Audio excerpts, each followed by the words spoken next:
வணக்கம்.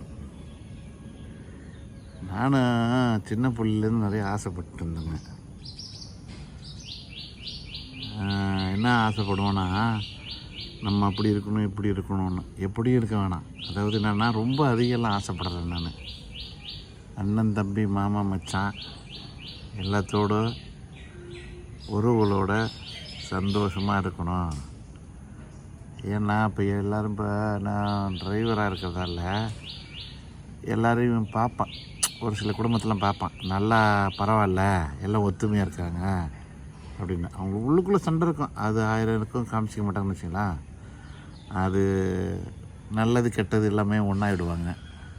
ப்ளஸ் அது மட்டும் இல்லாமல் எனக்கு வந்து வாட்சது பார்த்திங்கன்னா, நான் எப்படி இருந்தேன்னு எங்கள் குடும்பத்தில் எல்லாம் பகையாளியாகவே அது மாதிரி எனக்கு வந்து வாட்சுது. 25 வருஷம் ஆகிடுச்சு வாட்சி. அவனும் பாருங்கள், வாட்சது கூட ஒன்று பிறந்தது, அது அதுக்கு மேலே இருக்குது. நம்ம என்ன பண்ணுறோம் சொல்லுங்கப்பா. நம்ம ஒன்று நினச்சா கடவுள் ஒன்று நினைக்கிறாரு. நம்ம என்ன தான் பண்ணுறது ஒன்றுமே புரியல. ஒன்றும் பணங்காசுலாம் நீ கொடுக்க வேணாம், சொத்து தவணும், சுகம் கொடுக்க வேணாம், ஒத்துமையாக இருந்தால் போதும். மனிதனுக்கு வந்து பொறாமை. என்னது பொறாமை? பொறாமை என்பது நம்மளை கொடியது, அது அழித்து விடும். தெரிய மாட்டேங்குது. ஆனால் நான் கண்ட கனவு சாப்பிட்ணும், உறவுகளோடு இருக்கணும்னு ஆசைப்பட்டேன். ஆனால் நல்லா சாப்பிட்றேன். கடவுள் அந்த பாக்கியத்தை மட்டும் கொடுத்துருக்காரு. நல்லா செம்மையாக சாப்பிட்றான், நினச்சதை சாப்பிட்றான். இன்றைக்கி என்ன வேணுமோ நினச்சதை எடுத்து சாப்பிட்றான் பசங்களோட. அந்த சந்தோஷம் பரவாயில்லன்னு நினச்சிக்கிட்டு அப்படியே வாழ்க்கை காலங்களை கழிச்சிட்ருக்கேன். எல்லா உறவுகளோடும் நல்லா இருக்கணும்னு ஒரு ஆசை, ரொம்ப நாள் ஆசை. இது நடக்காது. இது என்ன சொல்லுவாங்க, இரவு பகல், நன்மை தீமை, அதனால் பால் தயிர், அது மாதிரி இப்படி, அதாவது கஷ்டம் நஷ்டம் ரெண்டுமே சொல்லுவாங்கள்ல, அது இருக்குல்ல. அதே மாதிரி தான் நம்ம உறவுகளும் இருக்க மாட்டேங்குது. அது ஒன்றுமே பண்ண முடியாது. நிறைய பேர் வந்து உறவுகள் வேண்டாம், பணம் தான் முக்கியங்கிற மாதிரி வராங்க. ஆனால் நம்ம ஆசைப்படுறது என்னென்னா, பணம் முக்கியம் இல்லை, உறவுகள் தான் முக்கியம் அப்படின்னு நினைக்கிறோம்.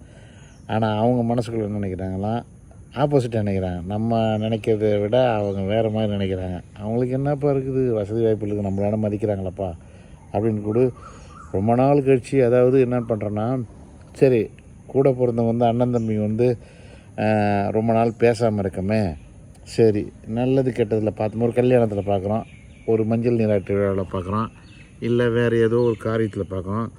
அவங்க வந்து வந்தவுடனே, அதாவது பெரியவங்க வந்து சின்னவங்கள பார்த்து தான் கேட்கணும். அதாவது பெரியவங்க வந்து சின்னவங்க பார்த்து தான் கேட்கணும். ஹலோ என்ன நல்லா இருக்கீங்களா, உறவு முறையை வச்சு கூப்பிட்டு என்ன நல்லா இருக்கீங்களான்னு கேட்கணும்.